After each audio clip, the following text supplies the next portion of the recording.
The garage is going old school. Stick around.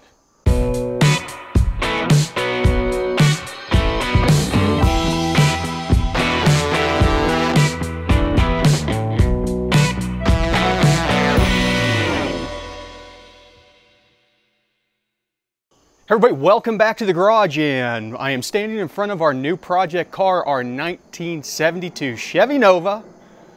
What do you think? She's a 10-footer, don't get me wrong.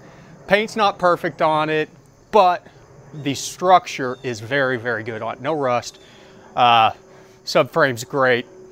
Interior needs a little bit of work. And it's got a 350 in it. Originally this was a 307 Powerglide car. I wish it still had the Powerglide in it. It actually has a Muncie 4-speed in it right now, which you don't hate, but it's got an a Hurst Indy shifter on there that is just like trying to shift with a spoon in a bowl of pudding. It just, finding gears is absolutely atrocious on this thing. And you actually caught me in the middle of a jet change on here. Being that this is the garage, the very first mod that we did on this was to put a wideband in.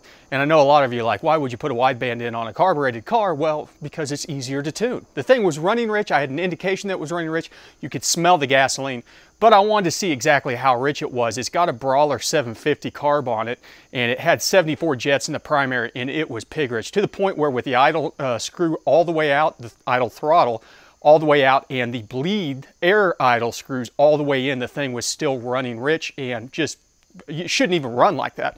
So I've already done one jet change from a 74 down to a 71. It's still a little bit rich.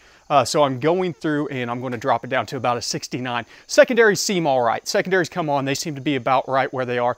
They might actually need to be bumped up a size, but all that out of the way, I've got two things that I need to ask of you guys. First, what are we going to call this thing? What's going to be the new project car name? And the second thing is, how big of a big block should we put in this thing? This 350 is very short-lived. It's got some pretty decent blow-by, so some of the rings are not in the best condition. You know, it's got the original small block Chevy heads, doesn't even have Vortec heads. We're not spending any money on this, but let me tell you what we are going to do first. Big shout out to my buddy Corey. He is sending us a Holley Sniper. We are going to throw a Sniper on here in place of the Brawler. We will go through tuning a Sniper EFI setup. If you don't know what that is, basically it replaces the carburetor. All the intelligence are in the unit itself. Looks like a carburetor, goes right in the same spot as your carburetor. So we're going to do that step first. We'll go through, tune it with the Sniper EFI, and then we'll kind of see where we're at that point in time. If we're to the point where we want to go overhead to a big block, whenever we do go to a big block, we are going to do port fuel injection, and we're going to do coil near plug ignition. So this thing is going to be modernized in the fact that we are going to do a standalone ECU on this. So I also want to know, what kind of standalone ECU do you guys want to see on this thing? I know most of you probably want to see a Holley, but I've done a lot of Holley already. So I didn't know if maybe you want to see a Fuel Tech or an AEM Infinity or one of the other multiple, you know, a Mega Squirt, Max ECU. Put the comments down below. What kind of standalone do you think this thing would be awesome to set up on? And the end goal in this car is to not necessarily create gobs of horsepower. We already have the Super Auto for that. And in fact, we're going to try and get it down to the dyno this weekend. So keep your eyes peeled for a video on that. But we want to make decent horsepower on this thing, but we want to have reliability, drivability, because we're going to try and get this out to Rocky Mountain Race Week or Drag Week or something next year on 2021. This is going to be the car that we go out and do some of that stuff with. So the big thing is to make it quick but reliable. We're going to do a big NA build. We are going to throw nitrous on this thing. We're not going to do any forced induction for it, but we will do a nitrous kit on it just because, A, I love Nitrous Express. They're one of my favorite sponsors that we have on this channel, and B, I just love nitrous. It's been real cool. I like the ability to have it on tap whenever you need it. But let's take a look around at a couple different things real quick and get to know the new Nova. Okay, nothing crazy to see underneath the engine bay. One of the things that I've got going on is I'm going to be swapping over to electric fan very soon, so I don't lose a finger on this mechanical one. Because I'm the type of guy that doesn't pay attention. That's not how I destroyed my hand. That's a whole different story.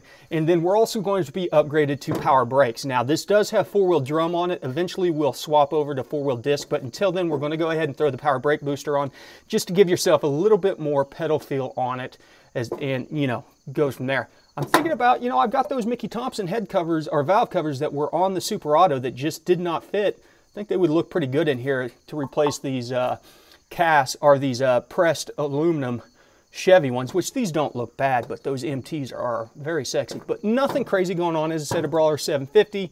We got an HEI distributor on it.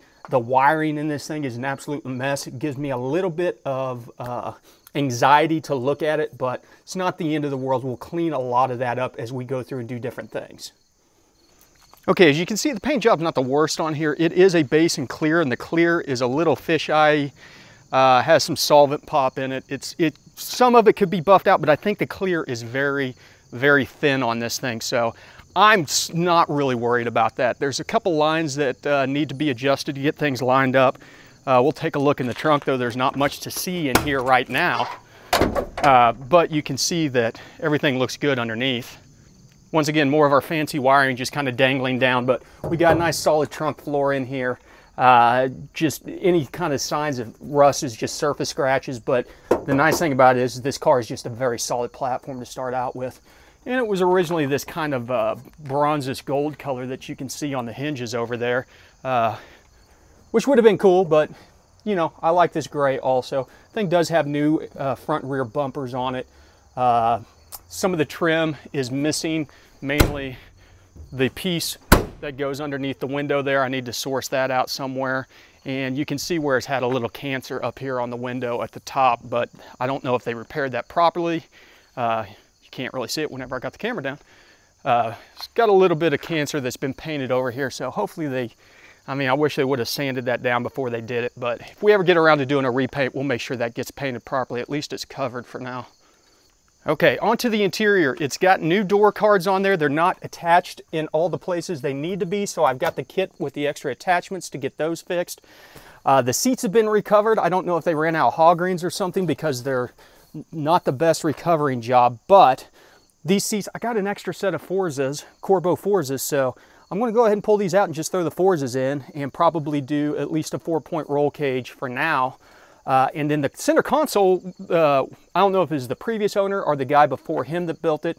Not bad. I applaud him for his work, but it's all going to get jerked out. And I think the main reason that they did it was to put a radio in, and it's got kind of one of those dual radios that's got to go. I've already ordered one of the vintage stereos that mounts in the factory spot and has the Bluetooth and all that stuff on it. So we'll move the radio back up to the factory spot. We'll pull the center console out, put the racing buckets in, and then we'll figure out what we can do for a center console. But right now I've got my AFR mounted on the center console, which works for now. We'll relocate that whenever the time comes. And then I did have to add a tack. Surprisingly, it did not have a tack in it. And then I got to figure out what I'm going to do with the shifter. If I'm going to keep this Muncie in there, if I'm going to go ahead and go back to a Powerglide. So that's the new project car. That's the 72 Nova. I'm super excited again. It's some old muscle. Bring it up to date. Throw some new technology on this thing. Go through the tuning process, which is going to basically be the same. As I said, tuning different vehicles, different platforms, it all breaks down to fuel, air, spark, the basic 3 things that you got to really worry about. But it'll be fun to do it on a platform like this and explore maybe some of the standalones that we can do. So as I said, hit up the comments down below. Let me know a project name. Let me know what size big block we should throw in this, and let me know what kind of standalone we should end up running this thing on.